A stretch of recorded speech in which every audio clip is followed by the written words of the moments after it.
Kaluwore kod oboke mar duol mochung' ne kedo gi mibadhi EACC, kaunti ma Homa Bay ne ochulo kambi mar MS Heartland Enterprises Limited omenda mathoth moloyo mano mane gitiyogo e orak mar gedo e kaunti no. EACC oyango ni omenda madirom milion 348.9 ne oket tenge ne gero apise mag MCA ma Homa Bay. Duol mar EACC lero ni karan mar Assembly ma Homa Bay Faith Adhiambo Apuko ne opwodho chudo mar siling milion 66.7 kata obedo ni kambi no ne osetiyo tich mane oromo mana siling milion 30.4.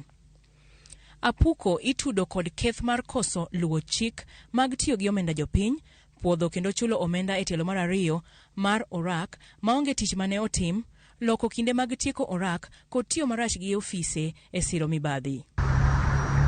EACC koro dwaro ni Apuko ma en apisa mar omenda e kaunti ma Homa Bay oduok ne piny owacho siling milion 36.2 e thuolo mar ndalo 14 mabiro. Mano e omenda ma EACC yango ni ne ochul kambi mane omiyo rak. EACC osingo